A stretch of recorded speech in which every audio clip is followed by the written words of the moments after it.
तो एजेंडा आज तक में आपका स्वागत है और इस सेशन में हमारे साथ खास मेहमान आने वाले हैं। जी हां, देश के कानून मंत्री, देश के आईटी और संचार मंत्री।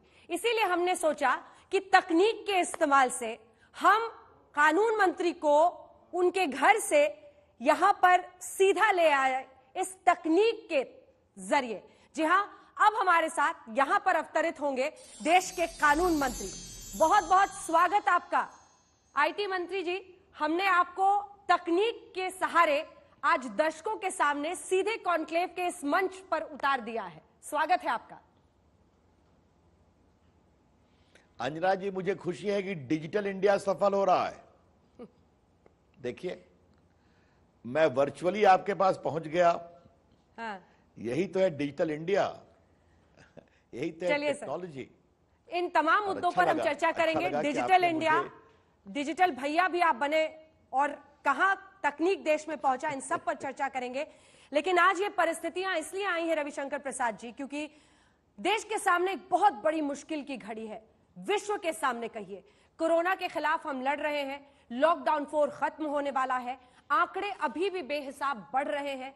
7,000 के आसपास आंकड़ा बीते दिन में बढ़ा है। अब सवाल यह है कि ऐसे वक्त पर लॉकडाउन 4 के बाद हम रियायतों के साथ आगे बढ़ रहे हैं।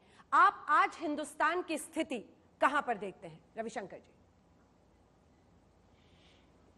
देखिए, हमारी दूसरी जीत के 1 साल पूरा होने पर आपसे चर्चा करने आया हूं।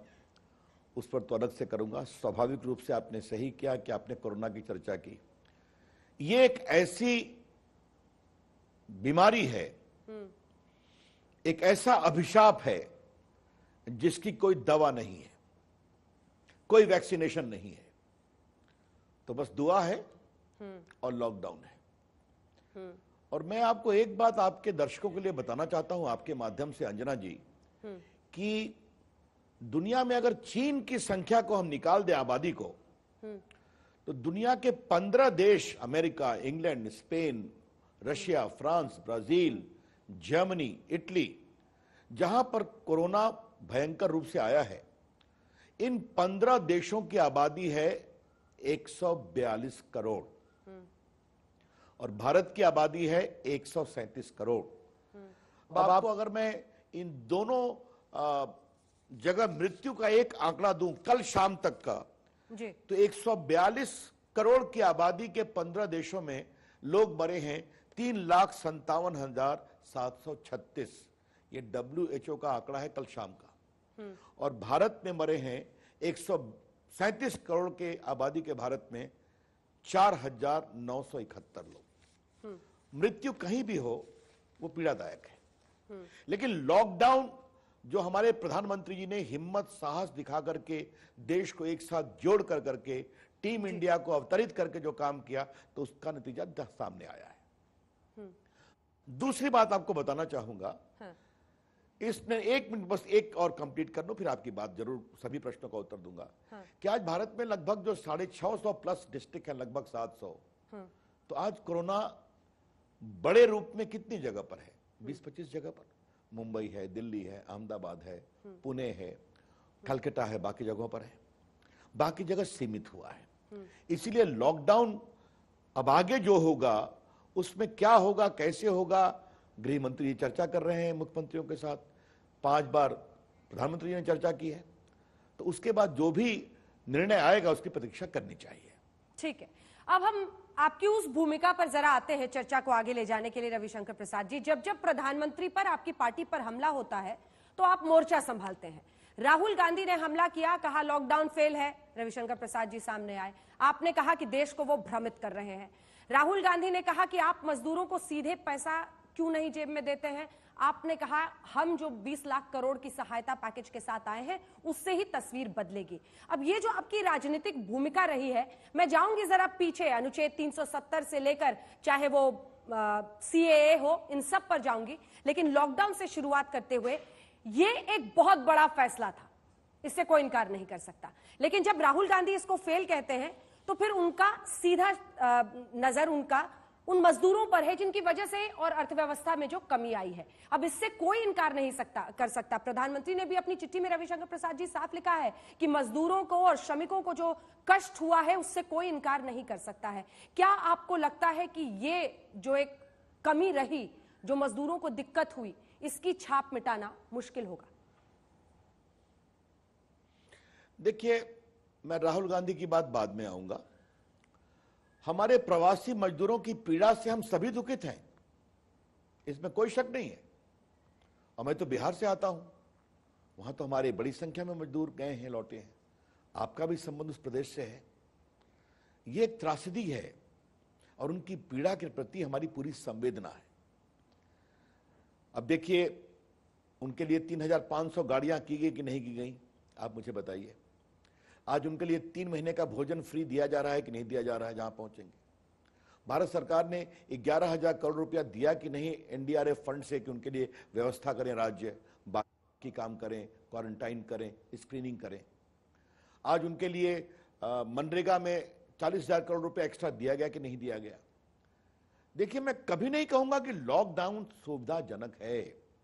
आप 2 महीने घर में रहें, काम बंद हो जाए, तो जो पीएम ने कहा था जान है जहान है, और भारत की जान बची है, मैंने आपको आंकड़ों से बता दिया। और भारत के लोगों की अपनी भी एक मजबूत मिट्टी है। हमको लगता है कि ये पीड़ा है, लेकिन इससे रास्ता भी निकलेगा। उनकी हम स्किलिंग मैप करेंगे।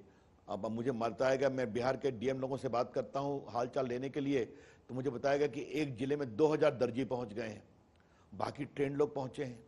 मैंने अपने चीफ पोस्ट मास्टर जनरल को पोस्ट ऑफिस में कहा है, तुम लोग इन सबों की पूरी स्किल मैपिंग करो। बाकी प्रदेश भी कर रहे हैं। लेकिन मैं आपसे स्वीकार करता हूं अंजना जी कि एक पीड़ादायक अवसर है। हम इससे बिल्कुल इनकार नहीं कर सकते जी। लेकिन देखिए, सरकार अपना काम कर रही है, हम भी अपना काम कर रहे हैं, लेकिन बाकी समाज के लोग काम कर रहे हैं कि नहीं? हमारे नेशनल लॉ स्कूल बेंगलोर के बच्चों ने, वहां के पूर्ववर्ती छात्रों ने एक प्लेन से लोगों को भेजा कि नहीं? आज वो सोनू सूद जो फिल्म एक्टर हैं, वो इसके लिए काम कर रहे हैं कि नहीं? आपके आज मैंने देखा अमिताभ बच्चन भी इस दिशा में सक्रिय हुए हैं, अच्छी बात है। लाखों की संख्या में लोग खाना खिला रहे हैं कि नहीं? अब ऐसे में मुझे राहुल गांधी का बस 1 मिनट जवाब देने दीजिए। उन्होंने लॉकडाउन का विरोध किया, उन्होंने डॉक्टरों के लिए जो थाली बजी और घंटी बजी उसका विरोध किया। पूरी दुनिया आज डॉक्टरों के उसी मॉडल का सम्मान कर रही है। देश में दीप जला, आपने भी दिखाया था किस तरह से दिल्ली में झोपड़ियों में भी दीप जल रहा है, उसका भी विरोध किया।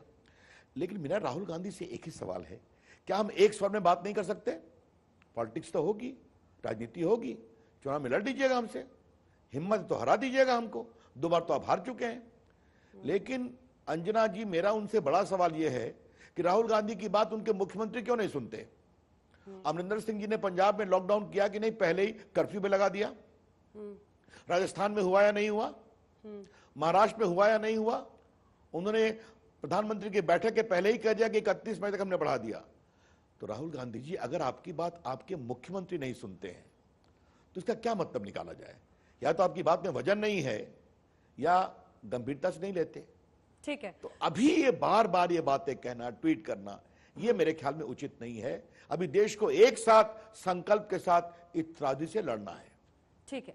श्रद्धेय कानून मंत्री जी, ये मुद्दा कोर्ट तक भी पहुंचा और कपिल सिब्बल ने उसके बाद जिस तरह से पक्ष वकीलों की तरफ से रखा गया था, उस पर एक ट्वीट किया था। ये ट्वीट मैं आपको पढ़कर सुनाना चाहती हूं क्योंकि महत्वपूर्ण है। ये बहुत ही सख्त टिप्पणी है अदालतों की व्यवस्था पर, हर चीज पर। वो लिखते हैं, दुखद है लेकिन सच है। उन्होंने अंग्रेजी में ट्वीट किया है, दुखद है लेकिन सच है कि एक लॉ ऑफिसर सुप्रीम कोर्ट में जब मजदूरों की त्रासदी पर बोल रहा है तो जो इमेजेस आते हैं उस पर जर्नलिस्ट को वल्चर्स, हाईकोर्ट्स पैरेलल सरकारें चला रही हैं। ये राजनीति नहीं, ये कानून है। This is politics not law. ये उन्होंने ट्वीट किया। इस टिप्पणी पर आप क्या कहेंगे और जिस तरह से ये मामला कोर्ट में चला? देखिए, पहली बात, सॉलिसिटर जनरल ने एक संदर्भ रखा था, उसको ट्विस्ट न किया जाए। उन्होंने क्या कहा था? अब मैं सॉलिसिटर जनरल और कोर्ट की बहस पर अधिक टिप्पणी नहीं करूंगा, मैं कानून मंत्री हूं। लेकिन जो मैंने जाना, उन्होंने कहा कि जो लोग कोर्ट में आते हैं वो ये भी तो बताएं उन्होंने खुद क्या किया है, और ये सवाल क्यों नहीं उठना चाहिए। मैं किसी का नाम नहीं लूंगा, लेकिन क्या सच्चाई नहीं है कि ये लोग एक प्रकार से कभी कभार दबाव की भी राजनीति करते हैं? क्या यह सच्चाई नहीं है कि भारत के एक मुख्य न्यायाधीश को इंपीचमेंट करने के लिए कार्रवाई की गई थी?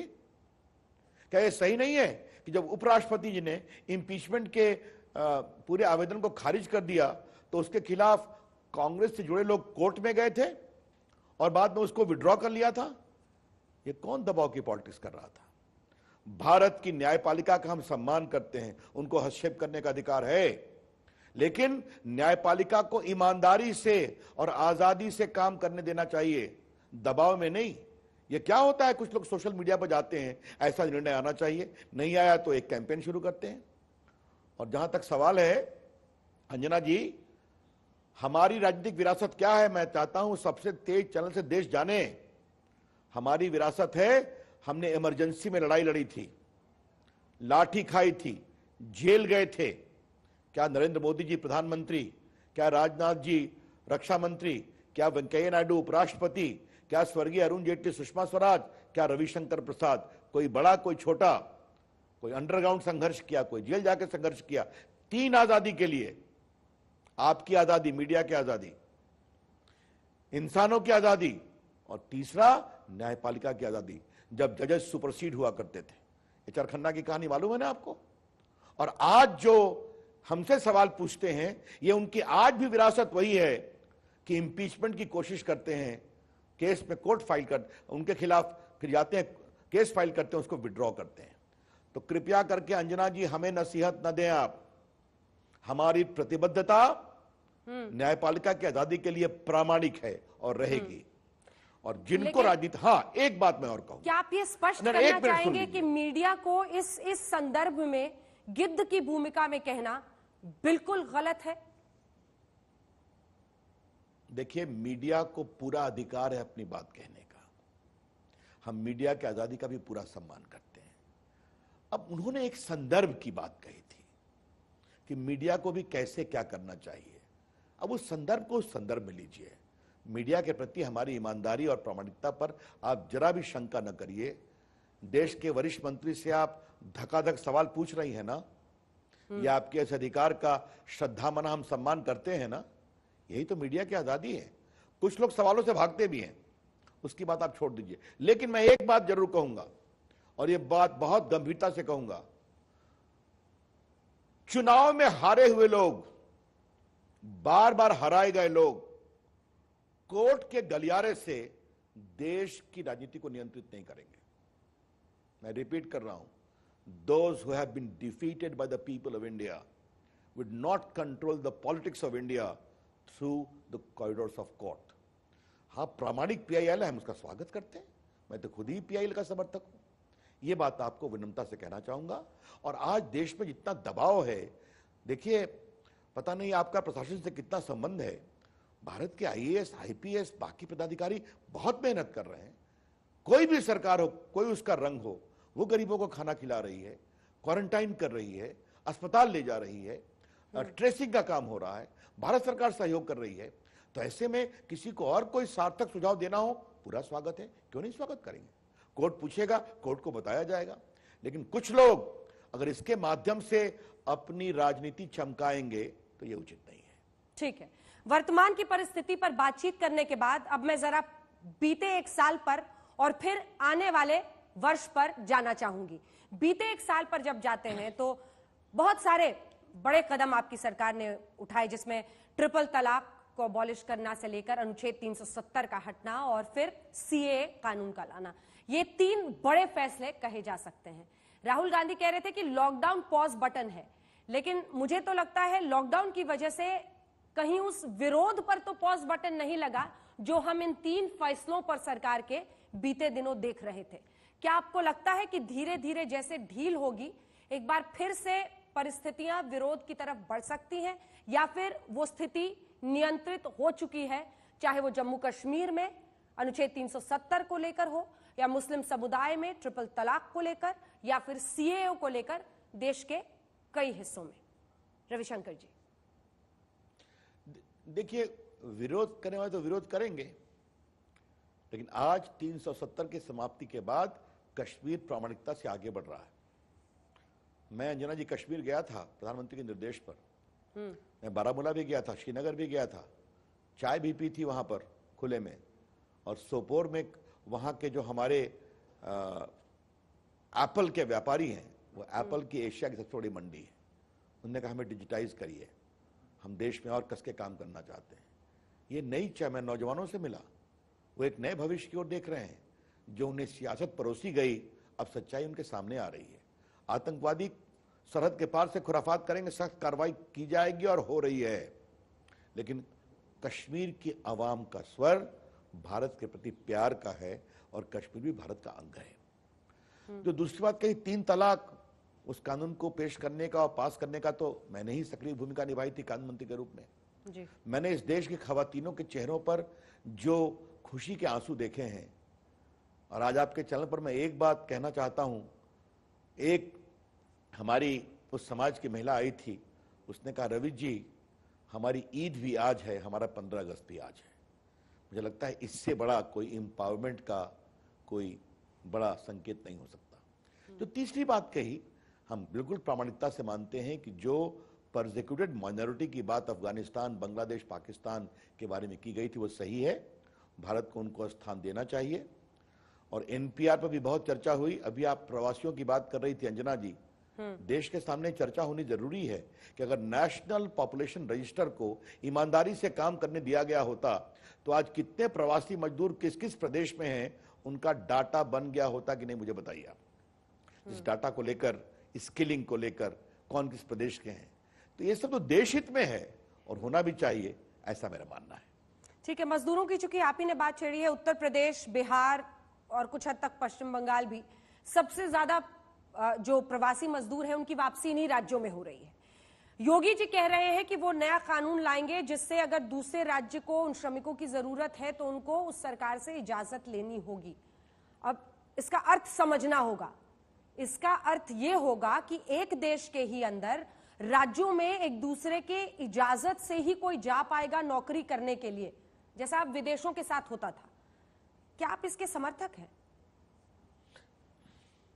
देखिए, उस कानून का स्वरूप क्या आएगा उसके बाद विचार करना चाहिए। आप इसके पॉजिटिव एस्पेक्ट को क्यों नहीं देखती हैं अंजना जी कि हमारे उत्तर प्रदेश के या बिहार के मजदूरों का एक डाटा तो बनना चाहिए।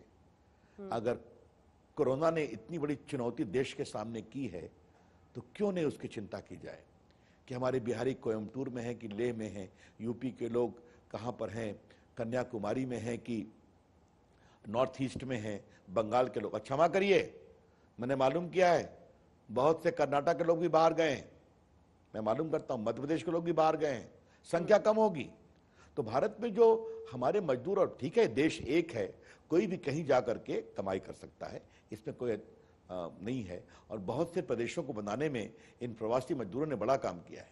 लेकिन जब ये चुनौती आई है तो ये बहुत जरूरी है उनका डेटा बने, उनका स्किल का सेट बने, कौन कहां से हैं, कितने हैं। मैं तो ये भी कहूंगा हर प्रदेश में समय आ गया है कि एक प्रवासी मजदूर का विभाग भी बनना चाहिए जिसका काम है कि कौन हमारे भाई कहां कहां हैं, उनकी क्या चिंता हो रही है, इसके बारे में और आग्रह करना चाहिए। आपको आज मैं बताऊं, हमारे पोस्टल विभाग ने कमाल का काम किया। 1 मिनट खाली बता दूं, वो हम लोगों ने लगभग 1,17,000 करोड़ का पैकेज भेजा, 52,000 करोड़ सीधा बैंक अकाउंट में पहुंचा दिया गरीबों के इस त्रासदी में। हमारे पोस्टल विभाग ने लगभग 1,500 करोड़ रुपया गांव गांव जाकर के बायोमेट्रिक से पहुंचाया, जहां बैंक भी नहीं है, बैंक मित्र भी नहीं है।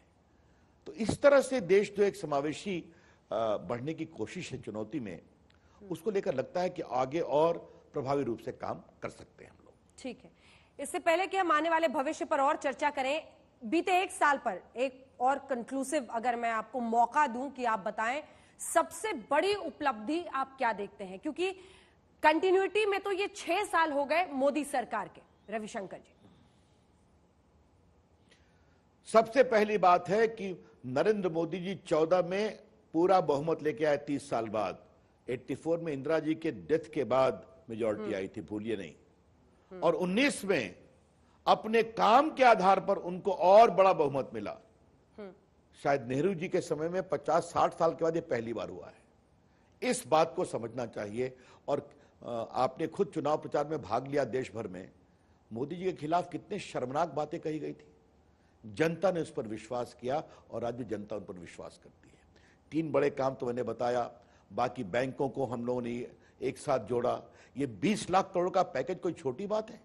किसानों के लिए 3 लाख करोड़ से ऊपर का, एमएसएमई के लिए 3 लाख करोड़ का। और आपकी जानकारी के लिए भारत का क्या अब अवसर बनने वाला है, इसका मैं आपको एक उदाहरण देता हूं। क्योंकि आपका स्टूडियो नोएडा में है, इलेक्ट्रॉनिक विभाग में देखता हूं, भारत का एक बहुत बड़ा भविष्य बनने वाला है इलेक्ट्रॉनिक मैन्युफैक्चरिंग में। हमारी सरकार आई थी तो देश में सिर्फ 2 मोबाइल फैक्ट्री थी, अब 268 हो गई है। भारत दुनिया का 2nd बड़ा मोबाइल मैन्युफैक्चरर बन गया है। और हमारी उम्मीद क्या है, हम भारत को नंबर 1 बनाएंगे। 50,000 करोड़ का पैकेज ऑलरेडी हमने अनाउंस कर दिया है। मेडिकल इलेक्ट्रॉनिक्स, आपका एक्सरे मशीन, एमआरआई मशीन, ये सब स्टेथोस्कोप, पैथोलॉजिकल टेस्टिंग मशीन, इसका असीम संभावना भारत में है। और इसके लिए हमने उसके लिए भी प्रोविजन किया है। तो चाहे वो गरीबों की बात हो, चाहे वो मजदूरों की बात हो, चाहे वो किसानों की बात हो, चाहे लघु उद्योग की बात हो, चाहे भारत के मैन्युफैक्चरिंग हब की बात हो, ये पूरे पैकेज का जो रिफॉर्म्स हम लोगों ने किया है, एक बात खाली बोल दूं, इस निर्णय में किसानों को पूरा अधिकार दिया गया है कि अपनी उपज को वो कहीं भी बेच सकते हैं, ट्रेड के आधार पर। कोई बंधन नहीं है बिचौलियों का। तो ये बहुत बड़े सब काम किए गए हैं। मुझे लगता है कि जब कोविड खत्म होगा तो भारत का समय आया है और इस चुनौती में हम अवसर बनाएंगे, ऐसा हमारा पूरा विश्वास है।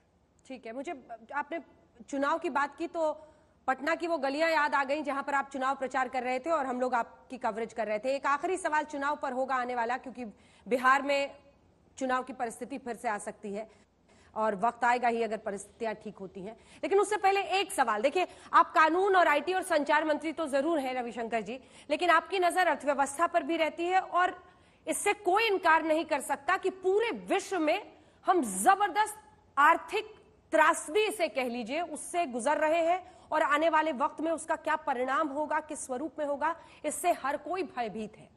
लेकिन विपक्ष का कहना है और खास तौर पर राहुल गांधी ने कहा 7,500 गरीबों के खाते में सीधे दीजिए, सोनिया गांधी ने कहा है बीते दिन 10,000 दीजिए, उन्होंने प्रधानमंत्री को भी कई चिट्ठियां लिखी हैं।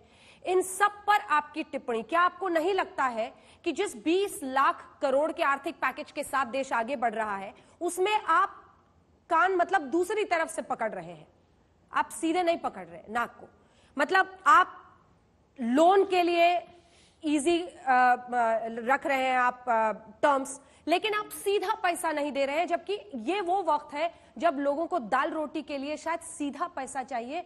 कई ऐसे हैं श्रमिक जो भूखमरी की कगार पर है। रविशंकर जी, पहली बात तो मैं कह दूं कि राहुल गांधी का मैंने 3 दिन पहले प्रेस कॉन्फ्रेंस का जवाब दिया था। अब आपने सोनिया गांधी की बात मुझसे पूछ ली, प्रियंका जी भी बोल रही हैं, तो क्या परिवार का कोई और बोलेगा तभी मुझे जवाब देना चाहिए क्या? अब एक ही बात को बार बार कितना कहा जाए? कांग्रेस का कोई और नेता भी बोले तो अच्छा लगेगा हमें जवाब देने में। प्रियंका जी के लिए जवाब के लिए सोनिया जी के लिए यूपी की सरकार पर्याप्त है। लेकिन आपने बात कही तो मैं आपको एक बात बता दूं, इस पैकेज में 20 करोड़ महिलाओं के खाते में 500 रुपए गए या नहीं गए? इस पैकेज में 80 करोड़ लोगों को 3 महीने का मुफ्त राशन मिला या नहीं मिला? 5 किलो चावल, 5 किलो गेहूं और 1 किलो दाल। अभी सारे प्रवासियों के लिए 3 महीने का मुफ्त राशन है या नहीं है? मनरेगा का उनकी राशि बढ़ाई गई कि नहीं बढ़ाई गई है? 40,000 करोड़ एक्स्ट्रा दिया गया है कि नहीं दिया गया है? आप मुझे बताइए। किसानों की बात मैंने बता दी। सारे हमारे किसान मानधन में आप ये बताइए कि हजारों करोड़ रुपए गए कि नहीं गए उनके अकाउंट में जो हम दिया करते थे, और उसको एक्सपेडाइट किया है। सारे किसानों की ऋण वसूली को 3 मंथ के लिए रोका या नहीं रोका है? तो ये सब काम तो हमने किया है और जो भी काम करने की जरूरत होगी करेंगे। लेकिन हम बार बार उनकी राजनीति के लिए ये कहते हैं 7,000 दो, माता जी ने कहा है 10,000 दो। तो ये पारिवारिक कंपटीशन में मुझे नहीं पड़ना है जी। हमें गरीबों के आंसू पोंछने हैं और वो आंसू हम पोंछने का पूरा काम कर रहे हैं। खाली मुझे आप एक लाइन बोलने दीजिए कि डिजिटल इंडिया का मतलब क्या होता है। हम लोगों ने 37 crore Jan Dhan account, 121 crore mobile phone और 126 करोड़ आधार को जोड़ा और गरीबों की राशन की सब्सिडी, गैस की सब्सिडी उनके अकाउंट में भेजना शुरू किया। अंजना जी, हम लोगों ने पिछले 5-6 वर्षों में 11 लाख करोड़ रुपया भेजा है और कितना बचाया? 1,70,000 करोड़ जो बिचौलिए खा जाया करते थे, फिक्टिशियस लोग, वो हटे हैं, ईमानदार भारत बना है। और उसी तर्ज पर लगभग 53,000 करोड़ रुपया हमने गरीबों के बैंक अकाउंट में कोविड में भेजा है। तो ये तो हम काम कर रहे हैं, आगे और करेंगे जी। लेकिन क्षमा करिएगा, जिस तरह से पहले कुछ पैसा दे दो फिर कट ले लो बाकी करो, ये जो 50 साल की कांग्रेस की राजनीति रही है, हम उस पर विश्वास नहीं करते हैं। ये मैं बहुत विनम्रता से, और हाँ, बाकी प्रदेश सरकारें भी कर रही हैं। हाँ। योगी जी ने कितना किया है, बिहार सरकार ने कितना किया है, बाकी सरकारें भी कर रही हैं, करने दीजिए उनको। आखिरी सवाल, लेकिन जरा मुझे ये बताइए, एक मिनट, राहुल गांधी सोनिया जी की बात पर पंजाब ने और राजस्थान ने कितना दिया है मजदूरों के अकाउंट में? 7,000 दिया है क्या? 10,000 दिया है क्या? तो मैं यही कहूंगा, सोनिया जी पहले अपने प्रदेश के तो मुख्यमंत्रियों से कहिए कि वो जमा कर दें, तो हमसे सवाल पूछिए। ठीक है, आखिरी सवाल सर, और वो सवाल, अब 1 साल खत्म हुए, लेकिन जिस तरह से आप लोग इलेक्शंस को बहुत महत्व देते हैं एक पार्टी के तौर पर, बिहार चुनाव भी आ सकते हैं, पटना की गलियों की खाक चानी मारी आपने, और पिछली बार पहली बार चुनाव में आप मैदान में उतरे और जीते। पटना और बिहार का चुनाव, क्या आपको लगता है इस लॉकडाउन, कोविड और इस सब का असर उस पर भी आप देखते हैं? उसकी आप क्या इस वक्त रूपरेखा देखते हैं? एक छोटा सा जवाब सा। आपने मेरे पटना के लोकसभा चुनाव की बात कही तो मैंने आपको एक गली में चाय की दुकान पर बैठा के चाय पिलाया था, मैंने भी पिया था, याद है ना, बिरला मंदिर के बगल में। जी सर। तो वो भी मैंने आपको मैंने जमीन पर उतारा था अपने साथ। हाँ, तो मुझे वो दिन भी याद है आपके साथ, और बड़ी उसकी सुखद याद है। आपकी शुभकामनाओं के लिए धन्यवाद कि मैं जीता। अब देखिए, जहां तक बिहार के चुनाव की बात है, चुनाव तो नवंबर में होने वाला है, अक्टूबर नवंबर में अपनी गति से होगा। अब इसमें चुनाव आयोग तय करेगा, बाकी बिहार की प्रशासनिक व्यवस्था की चिंता करनी पड़ेगी। मेरा अनुमान है कि चुनाव अपने समय पर ही होगा और होना चाहिए, लेकिन बाकी इसको चुनाव आयोग के ऊपर छोड़ देना चाहिए। और मुझे लगता है कि अभी का अवसर, अंजना जी, कोरोना से लड़ने का है, गरीबों के आंसू पोंछने का है, वो काम होने दीजिए। हम लोग सब लोग मिलकर करें, आपका चैनल भी करे, उनके चेहरे पर मुस्कान आ जाए, तो तब चुनाव की बात करें तो अच्छा लगेगा। बहुत बहुत धन्यवाद आपका। रविशंकर प्रसाद जी हमारे साथ कानून, आईटी, संचार मंत्री जुड़े हुए थे एजेंडा आज तक के इस कॉन्क्लेव में, जिन्होंने हर मुद्दे पर सवालों का जवाब दिया। उन्होंने ये कहा कि अक्टूबर नवंबर में जैसे चुनाव की तारीख है उस पर चुनाव आयोग ही फैसला लेगा। फिलहाल ये वक्त है जब पूरे देश को एकजुट होकर कोरोना के खिलाफ इस जंग में अपने आप को स्थापित करना है। राजनीति से लेकर हर मुद्दे पर एजेंडा के इस मंच में हमारे साथ आईटी, संचार मंत्री, और बड़े ही अलग दिलचस्प अंदाज में आपने उनको देखा। तकनीक से वो हमारे स्टूडियो में पहुंचे, जबकि वो दिल्ली में अपने घर में इस वक्त मौजूद हैं और हम नोएडा के अपने स्टूडियो में मौजूद हैं, लेकिन ये सब कुछ मुमकिन हो पाया है तकनीक के सहारे। तो एजेंडा कॉन्क्लेव के इस सेशन में इतना ही। धन्यवाद आपका रविशंकर जी हमारे साथ जुड़ने के लिए,